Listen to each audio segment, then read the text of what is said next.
오늘도 야단만개를 찾아주신 분들께 감사드립니다. 구독과 좋아요, 알림 설정 꾹 부탁드려요. 그럼 재미난 야담을 이제부터 시작하겠습니다. 옛날 한양 근교에는 이조판서를 지낸 명익수라는 대감이 살았습니다. 명대감은 출세를 거듭한 끝에 나이 50의 판서라는 높은 벼슬에 올랐지요. 거기다 권세 있는 명문 집안과 혼이 나여 그 부와 권력이 권신중 으뜸이라는 소문이 파다했습니다. 자네 들었나? 명대감 저택에는 대문만 7이라고 하는 게야. 이 한양 땅에서 대궐 빼고는 가장 큰 집이구먼. 대단하이 부에 명예에 벼슬까지 드높으니 도대체 어떤 복을 타고나야 명대감처럼 살 수 있는지 원. 모두가 부러워하는 명대감이었지만 사실 대감의 속은 답답하기 그지없었지요. 그도 그럴 것이 명대감댁 3대 독자 명철이가 공부에는 도통담을 쌓은 채 말썽만 부리기 때문이었습니다. 아니 뭐라고? 명철이 그놈이 가라는 서당에는 안 가고 저작거리에서 또 싸움질을 벌여? 그러게요. 동네 애들을 다 모아서 옆마을 아이들과 패싸움을 벌였다는 거예요. 명철이 이놈 지금 어딨어? 명대감은 명철이를 불러 야단을 쳤지요. 헌데 명철이는 대감의 말을 귓등으로도 안 듣는 것이었습니다. 명철이 너 또 싸움질을 했느냐? 원참 아버님도 윗마을 녀석들이 우리를 무시하는 것을 가만두고 볼 수는 없잖아요. 이놈아, 사대부의 자식이 왈패처럼 싸움이나 하고 다니느냐? 글 공부는 등한시하고 도대체 커서 뭐가 되려고 그러느냐? 에이 뭐, 우리 집 재산이 이렇게 많은데 저 하나 정도는 벼슬살이를 좀 쉬어도 되지 않겠습니까? 능글맞게 대답한 명철이는 불호령이 떨어지기 전에 잽싸게 도망가는 것이었습니다. 야단을 치려던 명대감은 명철이가 사라지자 한숨을 쉬었지요. 어휴, 늦게 본 아들이라고 너무 오나오냐 키웠구나. 사실 명철이는 명대감이 나이 50이 되고 나서야 얻은 아들이었지요. 어릴 때부터 금이야 오기야 키웠으니 어디 부모님 말씀을 들어먹겠습니까? 명철이는 12살이 되도록 공부한 담을 쌓고 놀러 다니기에 열중하고 있었습니다. 거기다 악동들을 모아 우두머리 노릇까지 하니 마을 사람들에게 민폐가 이만저만이 아니었지요. 명대감은 후회막급이었지만 도무지 뾰족한 수가 떠오르지 않았지요. 그때 보다 못한 안방마님이 한마디 하는 것이었죠. 그러지 말고 청운산 만학선사에게 데려가 보셔요. 선사는 모르는 것이 없는 분이니 분명 우리 명철이 버릇도 고쳐주실 게 틀림없어요. 올 거니 내가 왜 만학선사를 잊고 있었을까? 부인, 정말이지 좋은 생각이오. 내일 당장 선사를 만나봐야겠소. 무릎을 탁 친 명대감은 다음 날 이른 아침부터 명철이를 깨워 청운산으로 향했습니다. 명철이는 재미난 한양을 빠져나와 가파른 산에 오른다는 말에 투덜거렸지요. 사대부의 자식이 어쩜 이리 참을성이 없는 게야. 넌 정말 내 자식이 맞는지 궁금하구나. 에이, 생긴 게 이렇게 판박이인데 그걸 어찌 숨기겠습니까? 아버지는 영락없이 제 아버지입니다요. 어휴, 말이나 못하면 말을 말지. 명대감과 명철은 산속 암자에서 만학선사를 만났지요. 수염이 허연 만학선사는 명대감의 하소연에도 미소만 지었답니다.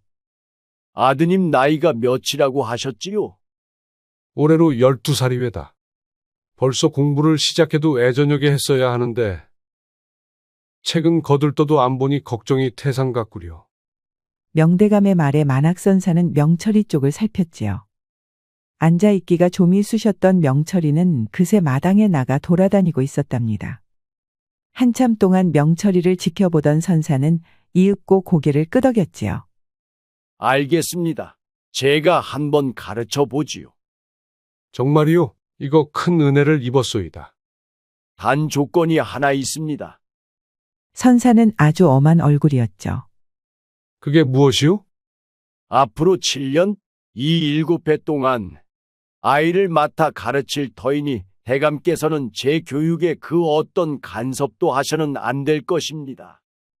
아들을 7년씩이나 두고 가야 한다는 생각에 대감은 가슴이 철렁했지요.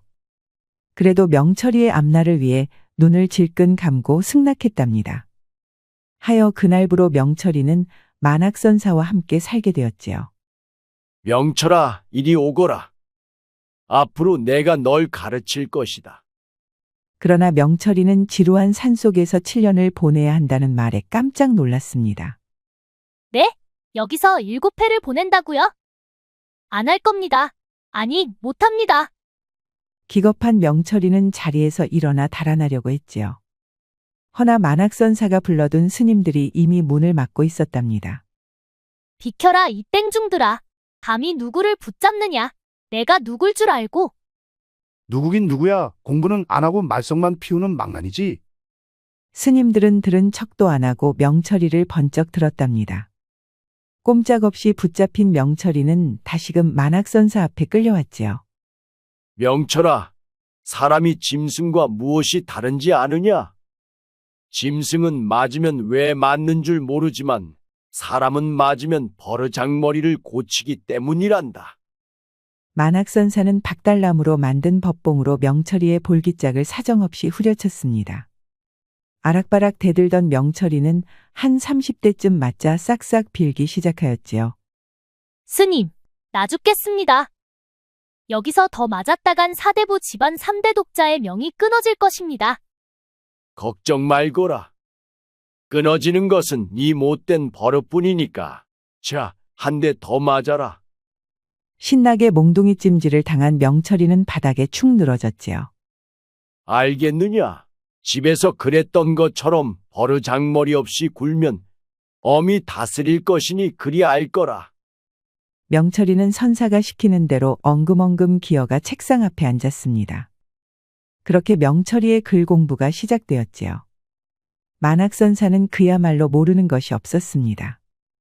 명철이가 아무리 어려운 것을 물어도 막힘없이 척척 가르치는 것이었죠. 명철아, 천자문은 대학자 주웅사가 머리가 하얗게 셀 정도로 정성을 기울여 지은 책이다. 그러니 너 또한 허투루 배우면 안 될 것이다. 명철이는 옛날 학자 머리카락이 뭐 어쩌라는 생각이 들었지요.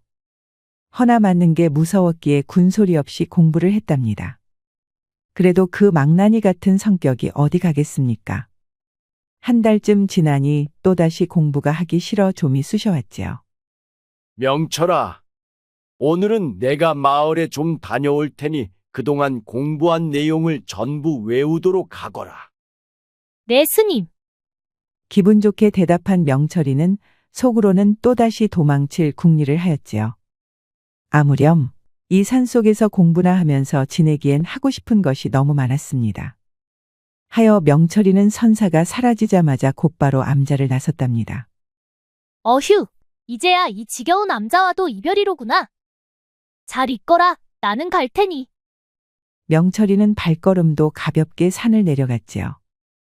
헌데 청운산 산길이 어디 쉬운 길입니까? 사냥꾼이나 신만이들도 쉬어가는 산중을 15꼬맹이가 벗어날리 만무하였지요.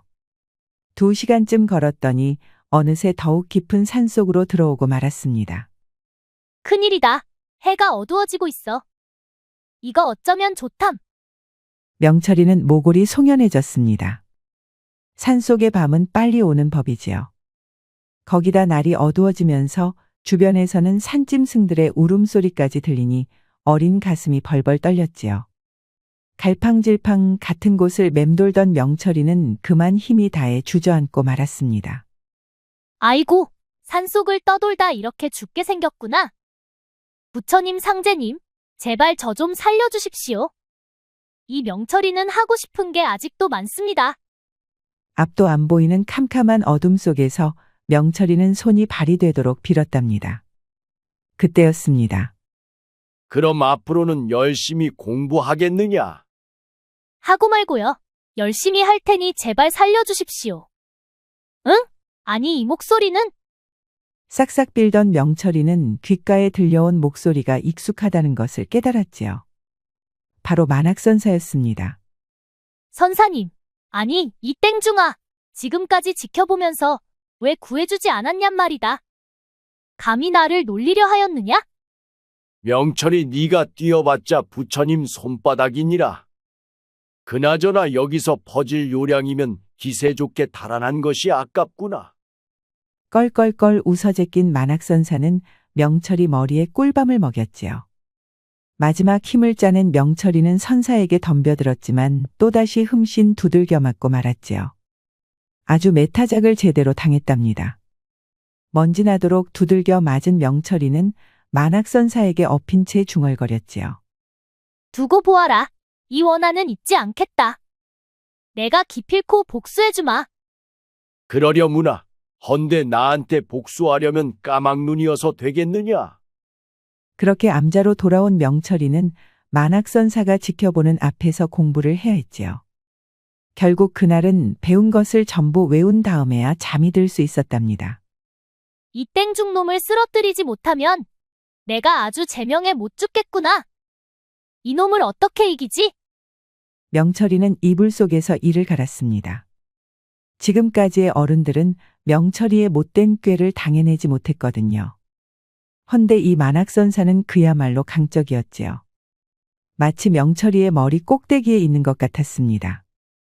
올거니 놈이 방심하도록 일단 따라주는 척 해야겠구나. 하여 명철이는 그 다음 날부터 얌전히 공부에 매진하였답니다. 만학선사가 가르치는 걸 곧잘 배웠지요. 원래부터 머리가 비상한 명철이었습니다. 단지 공부를 싫어했을 뿐이었죠.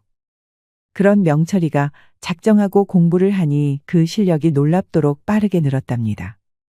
물론 마음속으로는 만학선사에게 한 방 먹여줄 생각으로 가득했지만요.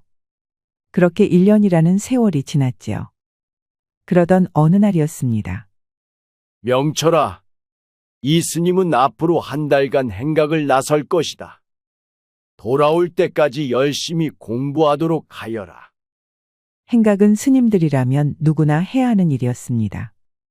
만학선사 같은 고승도 예외는 아니었죠. 하여 선사는 명철이의 성격을 고려해 공부가 끝나면 나가 놀아도 좋다고 하였지요. 헌데 명철이가 고개를 젓는 게 아니겠습니까? 자기도 만학선사의 행각에 따라가고 싶다는 거였습니다. 좋다. 허나 행각 중에도 공부는 계속해야 할 것이다. 네, 스님. 여부 있겠습니까? 만학선사의 허락이 떨어지자 명철이는 속으로 매우 기뻐했지요. 지난번에는 청운산 산길을 벗어나지 못해 탈출을 못했으니까요. 허나 이번에는 선사의 뒤만 따르면 산에서 내려올 수 있었습니다. 하여 명철이는 속으로 생각했지요. 두고 보아라. 산에서 내려가기만 하면 바로 집으로 돌아갈 것이니. 그렇게 명철이는 만학선사를 따라 나섰습니다. 둘은 청운산을 내려와 주변 마을을 돌기 시작하였지요. 아직이다. 한양에 좀 더 가까워지면 그때 잽싸게 내뺄 것이다. 그때까지는 만학선사를 따라다니는 편이 안전했습니다. 하여 명철이는 낮에는 선사를 따라 행각을 다니고 밤이 되면 만학선사에게 공부를 배웠지요. 자, 여기서 좀 쉬자꾸나. 명철이 너도 오늘치 공부를 시작하도록 하려무나. 네, 스님. 수천 권의 경전이 머릿속에 있는 선사는 별다른 책이 없어도 얼마든지 공부를 가르쳤답니다. 명철이도 만학선사의 높은 학식에는 감탄할 수밖에 없었습니다. 하여 군소리 없이 공부를 하였답니다. 그렇게 며칠이 지나고 두 사람이 유랑민들이 가꾼 작은 산골 마을에 들어섰을 때였습니다. 당분간 이 마을에서 행각을 할 것이다.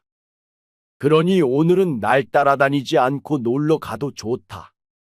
간만에 쉬는 시간을 얻은 명철이는 마을을 둘러보았지요. 유랑민이 모여 사는 가난한 마을에 뭐 볼 게 있겠습니까? 명철이가 돌아가려는 찰나 귓가에 또래 아이들의 목소리가 들리는 것이었죠. 따라가 보니 마을 아이들이 근처 숲속에서 능금 열매를 따먹으며 놀고 있는 것이었습니다. 못 보던 꼬마네? 응? 넌 누구니? 난 명철이라고 한다. 그럼 넌 누구냐? 후, 말투가 꼭 아저씨 같아. 난 소혜라고 해. 같이 놀래? 소혜는 명철이의 손을 잡고 산능금나무로 데려갔습니다. 명철이는 어안이 벙벙했지요. 소혜는 정말로 이뻐서 꼭 별이나 꽃이 걸어다니는 것 같았습니다. 한양 도성에서도 이렇게 예쁜 아이는 못 보았으니까요. 거기다 어찌나 잘 웃는지 웃을 때면 귀여운 보조개가 쏙 들어가는 게 참으로 귀여웠지요. 하여 명철이는 소혜가 이름을 부를 때마다 가슴이 두근두근 뛰었답니다. 둘은 그렇게 능금 열매도 따먹고 언덕에서 미끄럼으로 내려오기도 하면서 즐겁게 놀았습니다. 오늘 정말 재미있었다, 그치? 그러게. 이렇게 즐거웠던 게 얼마만인지 모르겠어. 우리 내일도 같이 놀지 않을래? 선사님께 한 물어보지 뭐. 다행히 명철이는 밤에 공부를 열심히 하는 조건으로 놀러 갈 수 있었습니다. 요새 명철이가 열심히 공부를 해서 만학선사도 흔쾌히 허락하였지요. 그 뒤로 명철이와 소혜는 어딜 가든 함께 다녔지요.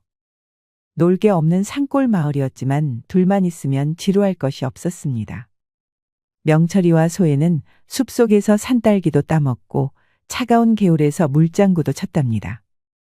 그렇게 둘은 신나게 놀았지요. 명철이는 한양에서도 이렇게 즐거웠던 적이 없었던 것 같았답니다. 이제 슬슬 돌아가야 해. 저녁 무렵 둘은 화전민 마을로 돌아왔습니다. 그런데 마을 분위기가 어딘가 좀 흉흉해 보였지요. 어째 동네 사람들이 전부 나와 있는데 그 앞에 웬 뚱뚱한 사내가 포졸들을 잔뜩 이끌고 온 것이었습니다. 이놈들, 감히 내 관할에서 빌부터 살면서 세금 한 푼 내지 않다니 도대체 무슨 속셈이냐? 호통을 치고 있는 이는 이 지방 현감이었지요. 현감은 마을 사람들이 아무런 세패도 바치지 않아 화가 나 있었습니다. 아이고 사또, 저희는 팔도를 떠돌다 간신히 정착한 신세입니다요. 그 많은 세패를 무슨 수로 다 내겠습니까? 뭐라고? 이 핑계 저 핑계를 대며 아무것도 바치지 않으면 나란 일은 뭐 공짜로 굴러가는 줄 아느냐? 한 번만 용서해 주십시오. 다음에는 꼭 세금을 바치도록 하겠습니다. 허나 사또는 들은 척도 안 하고는 세패 대신이라며 마을 사람 몇몇을 붙잡아 강제로 끌고 가는 것이었습니다. 이들은 부역에 동원되어 돈 대신 노동력을 바치게 될 것이었죠. 아버지 어디 가세요? 사또 나으리, 제발 우리 아버지를 풀어주세요. 아니 이게 뭔 일이랍니까? 아버지가 끌려가는 것을 목격한 소혜가 눈물 범벅이 된 것이 아니겠습니까? 소혜는 울며 불며 사또 바지가랑이에 매달리고 있었지요. 허나 사또는 매정하게 소혜를 뿌리치는 것이었습니다. 화가 치민 명철이가 달려갔지요. 사또, 백성을 거둬야 할 리가 너무 매정하지 않습니까? 이건 또 무슨 호랑말코 같은 녀석이냐? 어서 썩 꺼지지 못하겠느냐? 못 꺼지겠습니다. 제발 소혜의 아버지를 풀어주십시오. 사또가 들고 있던 지휘체로 후려 갈기려는데 만학선사가 나타났지요. 현감 나으리, 지금 현감께서 때리려는 아이는 이조판서 명익수 대감의 외아들이 외다. 그 말에 사또의 눈이 왕방울만해졌지요. 무엇이? 그런 사대부의 아이가 여기 왜 있느냔 말이다. 혹시 땡중 네가 본관을 희롱하는 것은 아니겠지? 소승이 무엇이 아쉬워서 현감께 농을 치겠소이까? 아시다시피 현감께서는 이 땡중에게 시주 한 푼 한 적 없는데 말이오. 사또는 한참을 머뭇거리다가 다음엔 꼭 세패를 내야 한다고 하고는 돌아가 버렸습니다. 간신히 풀려난 소의 아버지는 딸과 부둥켜 안은 채 엉엉 울었습니다.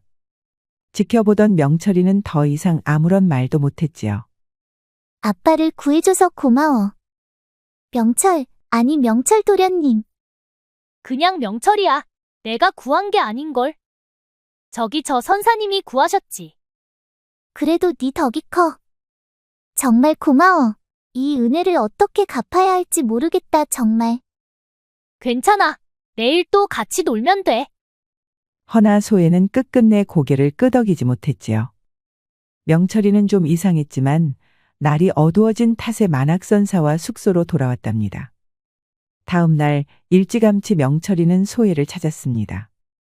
어제는 좀 어색하게 헤어졌으니 오늘이야말로 함께 놀아야겠다는 생각이었죠. 아니 이게 무슨 일이야? 헌데 이게 뭔 일이랍니까? 마을에 개미 새끼 한 마리도 보이지 않는 것이었습니다. 기겁한 명철이가 빙 돌아보았지만 소에는 물론이고 다른 사람들도 아무도 없는 것이었죠. 한참을 뒤지던 명철이는 소에와 놀던 산능금나무 아래에 주저앉았지요. 그러자 눈앞에 뭔가 나풀거리는 게 있는 것이었습니다.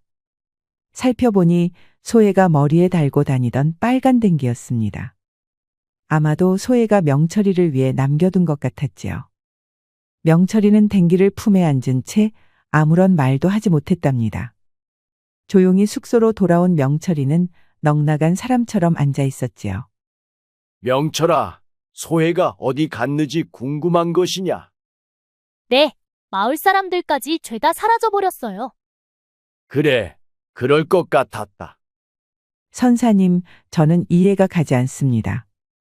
만학선사는 그럴 줄 알았다는 것이었죠. 유랑민은 집도 논밭도 없단다. 기껏해야 산을 태워 만든 밭대기 뿐인데 그걸로 어찌 나라에 세패를 내겠느냐? 세패를 낼 수 없으니 백성이 될 수 없었지요. 하여 나라에서 세패를 거두기 위해 사람을 보내면 그대로 주랭랑을 친다는 것이었습니다. 때문에 유랑민을 평생을 부평초마냥 떠돌며 살아야 한단다. 참으로 불쌍하지 않느냐? 나무아미타불. 명철이의 눈에서 두 줄기 눈물을 흘렸답니다. 지금도 소혜가 겪을 고초를 떠올리니 가슴이 찢어지는 것 같았습니다. 답답함에 가슴을 치던 명철이는 마침내 울부짖었지요. 명철아, 괴로우냐? 모르겠습니다. 속이 부글부글 끓는데 뭘 어찌해야 하는지 모르겠단 말입니다. 그렇다면 공부를 하거라. 만학선사는 명철이의 어깨를 굳게 붙잡았지요. 공부란 본디 지혜를 알고 이치를 깨우치기 위함이다. 하여 옛 성현들께서는 공부를 통해 답을 찾아왔단다. 하지만 공부 따위를 해봤자 무슨 도움이 되겠습니까? 만학선사는 고개를 저었지요. 공부를 해서 급제를 하면 비로소 너에게도 힘이 생기는 것이다. 바로 소해 같은 어려움에 빠진 백성들을 구할 힘 말이다. 그날로 명철이는 암자에 돌아왔습니다. 그리고 5년 동안 밤이고 낮이고 공부에 매달렸지요. 눈이 오나 비가 오나 명철이의 손에는 책이 떨어질 날이 없었습니다. 만학선사도 그 높은 학식을 전부 명철이에게 쏟아부었지요. 마침내 명철이가 스물이 되자 만학선사는 하산해도 좋다고 허락하였답니다. 선사님, 그동안 감사했습니다. 오냐, 이제 훌륭한 청년 선비가 되었으니 어디 큰 뜻을 한번 펼쳐보거라. 명철이는 큰 절을 하고는 청운산을 내려갔답니다. 집에서는 아들이 7년 만에 돌아오자 난리가 났지요. 명판서도 일찌감치 퇴청하여 아들과 독대를 하였답니다. 그래, 명철아. 나에게 사대부가 어떤 덕을 지녀야 하는지 한번 말해보거라. 예, 아버님. 사대부는 자신에게는 엄격하나 타인에게는 자비로운 박기후인 덕을 지니고 끊임없이 학문에 정진하되 이를 세상에 베풀 수 있는 겸손처나 자세를 가져야 하옵니다. 훌륭한 대답이구나. 천둥벌거숭이 같던 게 엊그제 같은데 이제 어엿한 선비가 되었어. 명판서는 뜨거운 눈물을 흘렸지요. 명철이의 성취가 고맙고 대견해서 저절로 눈물이 나는 것이었습니다. 또한 말썽쟁이 명철이를 가르친 만학선사의 신통함에 감탄할 뿐이었답니다. 얼마 후 명철이는 과거 시험에 응시했습니다. 물론 과거 급제는 따놓은 당상이었지요. 그 어려운 대과까지 장원 급제한 명철이는 머리에 어사화를 꽂고 저작거리를 돌았습니다. 한양의 모든 사람들이 망난이었던 명철이의 성공에 놀라워하였지요. 장원급제한 너를 위해 조정에서 내가 좋은 자리를 알아보마. 명판서는 신이 나서 명철이를 위해 요직을 알아보겠다고 하였지요. 헌데 명철이는 고개를 젓는 것이었습니다. 그리고는 험하고 척박한 북방 산골 마을에 사또를 하겠다는 것이었죠. 명판서는 몇 번이나 아들의 마음을 돌리려고 하였지만 명철이는 요지부동이었습니다. 한양에도 좋은 자리가 많은데 왜 고생을 자처하려는 게냐. 제게 뜻이 있으니 아버님께서는 부디 아무 말 마시고 허락해 주십시오. 그 고집이 워낙 강한 터라 부모님도 결국 허락할 수밖에 없었지요. 명철이는 나귀 한 마리를 타고는 멀고 먼 부임지로 향했답니다. 며칠이 지나서야 명철이는 부임지에 도착했답니다. 부임한 곳은 북방에서도 가난하기로 유명한 고을이었지요. 어찌나 가난한지 백성들은 사또가 새로 왔는데도 환영잔치조차 열지 못하고 있었습니다. 하여 명철이는 육방을 불러 고을의 모든 백성을 모으게 했답니다. 고을 백성들은 듣거라. 날 때부터 가난하다 하여 자식에게까지 가난을 물려줘서야 되겠느냐? 이 사또도 불철주야 노력할 터이니 우리같이 힘을 합쳐 잘 살아보는 것이 어떻겠느냐? 명철이 사또의 간곡한 연설에 마을 사람들의 마음의 불씨가 지펴졌습니다. 아무렴 언제까지 떼거리를 굶어야 하겠습니까? 나는 몰라도 내 자식들은 안 되지요. 그렇게 마음을 먹으니 온 팔다리에 없던 힘이 돌아오는 것이었습니다. 하여 명철이 사또와 마을 사람들은 힘을 합쳐 일을 시작했습니다. 물레방아와 저수지를 지어 물을 끌어오는 한편 돌멩이만 굴러다니는 자갈밭을 모조리 개간하였지요. 여기에 척박한 땅에서도 잘 자라는 고구마, 감자 등 구황작물을 들여와서 밭에 그득히 심었답니다. 명철이 사또가 한 일은 그뿐만이 아니었죠. 이 가난한 백성의 고열을 빠는 탐관오리와 돈놀이꾼들을 모조리 찾아내 큰 벌을 내렸답니다. 내 이놈들, 가난한 백성들을 보고도 못 본 채 한 것도 유분수지, 괴롭히는 걸로도 모자라 그 얼마 되지도 않는 재산까지 빼앗으려 해. 지위를 막론하고 모조리 붙잡아 오게 가두니 악당들은 명철이 사또의 이름만 들어도 벌벌 떨었답니다. 그렇게 명철이 사또가 밤낮 없이 일한 지 1년이 지났지요. 단 한 해 만에 고을에는 굶는 이가 싹 사라져 버렸답니다. 백성 중 명철 사또의 덕을 우러르지 않는 이가 없을 정도였지요. 이제야 좀 살만해졌구나. 허나 아직 멀었다. 조선 팔도에는 아직도 유리걸식을 하는 이가 많으니 이들을 모두 거두어 양민으로 만들어야만 한다. 명철이 사또는 비밀리에 편지를 써서 아버지 명판서에게 보냈습니다. 그리고는 북방 여기저기에 사람을 보내어 정착하면 땅과 집을 준다는 소문을 퍼뜨렸답니다. 그러자 불과 한 달도 지나지 않아 유랑민들이 명철이 고을로 구름처럼 몰려들었지요. 아이고 사또, 가난은 나라님도 구제하지 못한다고 하였습니다. 고을에 유랑민이 넘쳐나는데 이 많은 사람들을 도대체 무슨 수로 먹이시렵니까? 백성의 고통을 풀어주라 하여 임명된 것이 바로 사또니라. 오죽하면 목민관이라 하겠느냐? 잔말 말고 내가 시키는 대로 하거라. 육방들이 걱정했지만 명철이는 요지부동이었습니다. 하여 명철이 사또는 유랑민들을 이끌고 먼지만 부는 허허벌판으로 향했지요. 유랑민들은 너무 못 먹어서 하나같이 얼굴이 꾀죄죄하고 옷은 누더기와 다름없었지요. 명철은 이들을 하나하나 살폈습니다. 그때 명철이의 눈이 번쩍 뜨이는 것 같았지요. 유랑민 사이에 젊은 처녀가 있는 것이었습니다. 바로 소혜였지요. 소혜는 이제는 폭삭 늙어버린 아버지를 부축하고 있는 것이었습니다. 명철이는 금방이라도 소혜에게 달려가고 싶었지만 애써 참았답니다. 이 황무지를 좀 보거라. 아무것도 키우지 못하고 아무도 살 수 없는 곳이 이 황무지다. 허나 이 땅이 처음부터 황무지였겠느냐? 이게 다 주인을 잃고 오랫동안 함부로 방치되어 이 꼴이 된 것이다. 그리고 너희 유랑민들도 이 황무지와 마찬가지다.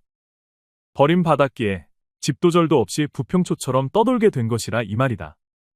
유랑민들은 말이 없었습니다. 개 중에는 서러움에 북받쳐 우는 이도 있었지요. 허나 언제까지 그러고 살 것이냐? 언제까지 떼거리를 굶으며 풍찬 노숙을 이어갈 것이냐 이 말이다. 그러니 이제부터는 너희의 마을을 만들도록 노력해보거라. 이 사또도 목숨 바쳐 도울 것이다.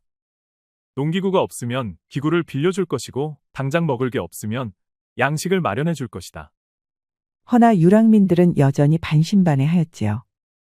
하기사 지금까지 유랑민들에게 관심을 가진 사또가 있기나 했습니까? 마을을 만들면 세패나 내놓으라고 닥달할 뿐 도와주던 벼슬아치가 아무도 없었으니까요. 이번 사또도 말만 번지르르 할 뿐 언제 돌변할지 모를 일이었지요. 그러자 명철이 사또가 특단의 조치를 내렸답니다. 본관을 못 믿는단 말인가? 그렇다면 내가 직접 유랑민의 딸을 골라 혼례를 치르도록 하겠다. 마침 내가 홀몸이니 그러면 내 말을 믿을 수 있겠느냐? 아니 이게 뭔 일이랍니까? 조정의 벼슬아치가 유랑민과 혼인을 하겠다니요. 그 파격적인 제안에 유랑민들은 일제히 엎드려 큰 절을 올렸지요. 이제야 믿음직한 사또가 왔다며 엉엉 우는 자들도 있었답니다. 하여 명철이는 조정의 장계를 올려 혼인을 허락받았지요. 아무렴 고을 수령이 살신성이 나여 유랑민을 돕겠다는데 그 어떤 이가 말리겠습니까? 명판서댁은 한바탕 뒤집어졌지만 그래봤자 명철이 황소고집을 꺾지는 못했답니다. 하여 명철이와 유랑민 처녀는 혼례를 올렸지요. 신랑 신부 맞절. 영문도 모르고 혼인하게 된 소에는 겁이 덜컥 났습니다. 그래도 더 이상 떠돌지 않아도 된다는 생각에 눈 딱 감고 나선 것이었죠. 그러나 자꾸만 어린 시절의 인연이 떠오르는 바람에 자꾸만 눈물이 났지요. 부인, 이제 고개를 드시오. 명을 따르겠습니다, 사또. 사또가 아니라 서방님이라고 하시오. 소에는 벌벌 떨면서 고개를 들었지요. 도대체 이 괴짜 사또의 얼굴이 어떻게 생겼는지 궁금하기도 하였으니까요. 소혜야, 정말 오래간만이로구나. 이 댕기 기억하느냐? 아니 이게 무슨 일이랍니까? 사또의 손에는 소의 빨간 댕기가 들려 있었지요. 그 말인즉슨 사또야말로 그 어린 시절 만났던 명철이라는 것이었습니다. 아니, 명철아. 도대체 이게 어찌된 영문인 거야. 소의 눈앞에는 5년의 세월 동안에도 잊지 못한 명철이가 빙그레 웃고 있는 것이었죠. 꿈에도 그리던 명철이가 눈앞에 나타나자 소에는 잠시 기절하고 말았답니다. 깨어났을 때 명철이의 품에 안겨 있었지요. 놀랐어? 난 하나도 안 놀랐는데. 명철이는 싱글싱글 웃으면서 그간 세월을 전부 들려주었지요. 소혜가 가버리고 크게 상심했던 일, 유랑민의 삶이 얼마나 비참한지 알고 울었던 일, 그리고 다시 만나겠다는 일념하에 밤낮 없이 글 공부를 했던 일까지도요. 명철이가 장원급제를 하여 저작거리를 도는 대목에서는 소혜도 자기 일처럼 기뻐했답니다. 그렇게 둘은 신나게 이야기꽃을 피웠지요. 천지신명께 널 딱 한 번만 더 만나게 해달라고 빌었어. 소원 아주 제대로 들어주셨네. 이제 어때? 몰라. 너무 기쁘고 행복해서 꿈만 같아. 그리하여 둘은 얼싸안고 재회의 기쁨을 누렸답니다. 이윽고 뜨거워진 젊은 남녀는 밤새도록 회포를 풀었지요. 명철이의 쇠기둥이 어찌나 거세던지 소혜는 아주 자지러지고 말았지요. 그렇게 황홀경을 맛보고 나니 어느새 날이 밝고 있었답니다. 그 뒤로 명철이는 유랑민을 잘 이끌어 훌륭한 고을을 만들어냈지요. 주상께서도 그 공을 크게 치하하여 더 높은 벼슬을 내려주었습니다. 이후에도 명철이는 요직을 두루 거치며 그 벼슬이 아버지인 명판서보다 높은 좌의정에 달했지요. 소에도 그런 명철이를 잘 보필하여 둘은 자식들을 많이 얻고 백년을 해로하였습니다. 한편 만학선사는 그 이후에도 호련히 나타나서 명철이를 음으로 양으로 도왔다고 하니 정말 신통력이라는 것이 있긴 있는 것 같습니다. 옛말에 고진감래라는 말이 있지요. 고생이 가면 복이 온다. 혹은 인내는 쓰고 열매는 달다는 말인데 명철이와 소혜에게 딱 어울리는 말이 아닌가 싶습니다. 우리 영상을 시청하신 모든 분들께 행복이 가득하길 기원하겠습니다. 구독과 좋아요, 알림 설정 부탁드려요. 이후에도 재미난 이야기가 많이 준비되어 있으니 다른 영상도 꼭 보러 와주세요.